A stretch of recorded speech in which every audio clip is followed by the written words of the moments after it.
Nesse último vídeo, nós explicaremos um pouco o efeito que o Quantum tem nos algoritmos de escalonamento. Então vá lá, André do passado. Então, uma coisa que é importante para a qualidade do round robin é o Quantum. Quanto menor o Quantum, melhor o tempo de resposta. Por quê? Vamos voltar aqui para trás. Imagina aqui que o Quantum era de 5 segundos. O que ia acontecer? Se o Quantum fosse 5 segundos, o A ia rodar 5 segundos, depois o B ia rodar 5 segundos e o C ia rodar 5 segundos. Né? O tempo de resposta ia ser 10. Aqui o tempo de resposta foi menor, por quê? Porque o A rodou só 1 segundo antes de B ter a vez dele, e B também rodou 1 segundo. Então, quanto menos tempo for o Quantum, quanto menor for o Quantum, mais rápido vai ser essa troca de processos. Então, mais rápido ele vai dar uma volta completa na fila, na fila circular. Contudo, a gente tem que ter uma coisa em perspectiva. As trocas de contexto não são de graça, não são instantâneas. Tá? O trap é relativamente barato. As trocas de contexto são muito mais caras, eu vou já explicar por quê. Tá? Então, quanto mais curto o Quantum, mais trocas de contexto eu faço, não é verdade? Pensem em filas na vida de vocês. Né? Pense numa fila circular. Se for muito rápido, você vai perder mais tempo andando na fila do que fazendo o que tu queria fazer. Né? Então, quanto menos quanto menos Quantum, mais tempo é gasto com troca de contexto, porque eu faço mais trocas de contexto. Então, uma coisa importante e muito importante mesmo quando a gente está falando de fazer sistemas, geralmente sistemas a gente quer cargas altas, a gente quer economia, quer eficiência, etc. Amortizar custos é importante. O que é amortizar custos? Eu tenho uma operação fixa, eu quero diminuir o custo dela. Nesse caso aqui, é tentar diminuir o número de vezes que eu faço uma operação que tem um custo fixo. Tá? Vamos dizer, já que eu vou ter que fazer trocas de contexto, eu vou tentar fazer menos trocas de contexto para diminuir o custo dela no todo. Entendeu o que eu quero dizer? Então, por exemplo, no contexto do escalonamento, usando timeshare, se eu aumento o quantum, eu diminuo o custo global de troca de contexto, porque eu faço menos trocas de contexto.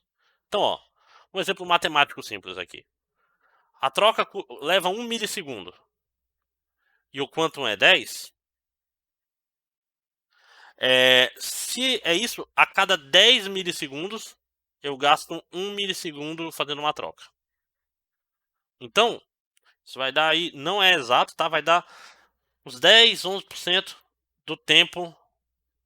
É 9,09, se não me engano. Ou é 11, é um dos dois. Eu não sei, eu tô gravando aula aí há um tempão já, tô gravando todas no mesmo dia. Eu já estou cansado.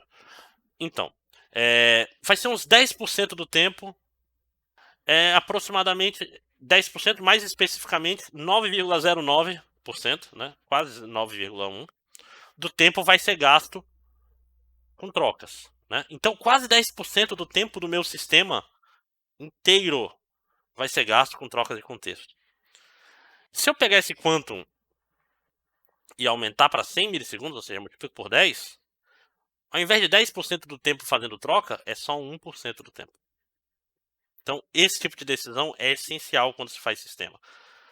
O que está rolando aqui? É um trade-off. Por quê? Porque se o quantum é 100 milissegundos, o tempo de resposta vai ficar bem pior. Por quê? Porque ele vai passar 100 milissegundos em cada processo, em vez de 10. Quem joga online sabe a diferença de 10 para 100 milissegundos, não é verdade? Então, sistemas é sobre trade-offs, é sobre trocas. Eu estou trocando um pouco de tempo de resposta por diminuir muito o impacto que as trocas de contexto vão ter no tempo total do sistema. Mas vocês podem estar se perguntando, pô, mas custo de troca é esse? De onde está vindo esse custo? O custo de uma troca de contexto não é só o fato de ter que salvar os registradores na memória e carregar eles. Isso já é um custo. Não é de graça. Apesar da RAM ser relativamente rápida, comparado com só registrador, ela é uma ordem de magnitude mais... duas ordens de magnitude mais lenta, né? Só que tem um outro problema. A gente vai ver na AE de memória que...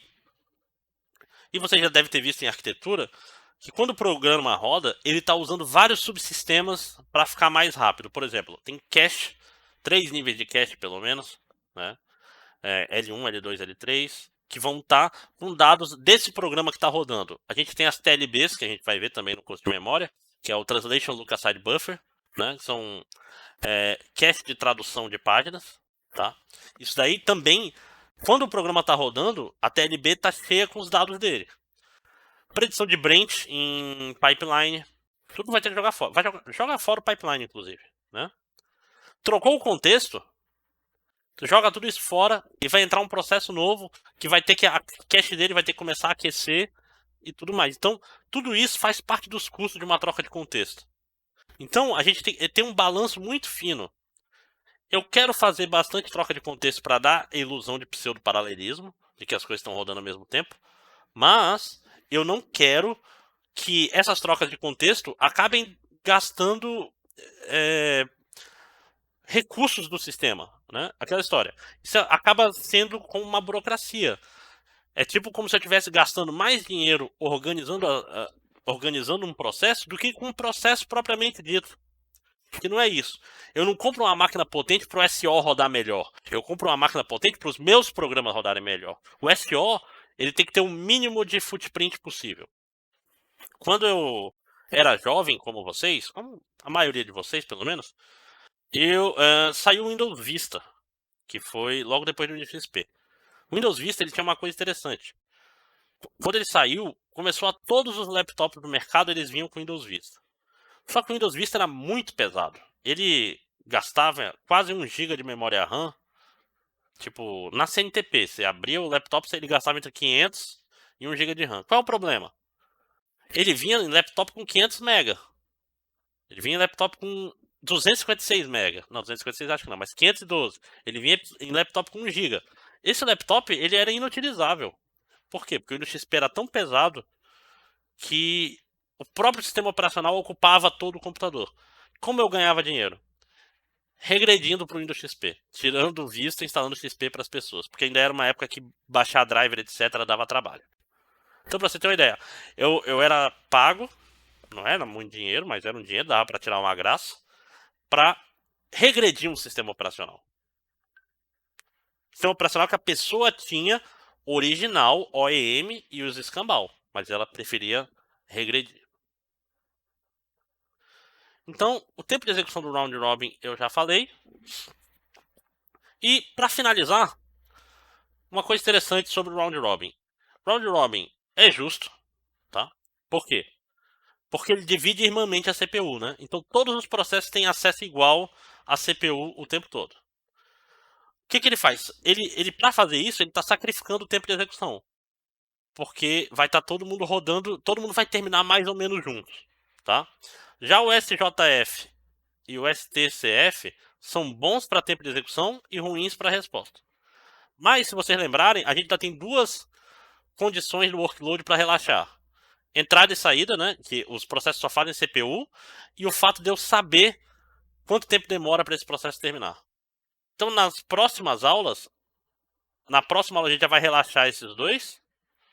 E começar a ver algoritmos mais modernos. Ok? Então, pessoal, no Colab Web vai ter já o enunciado do trabalho de escalonamento, da primeira parte, que vai ser justamente sobre esses primeiros algoritmos, que é uma moleza, tá bom? Até a próxima aula. Falou!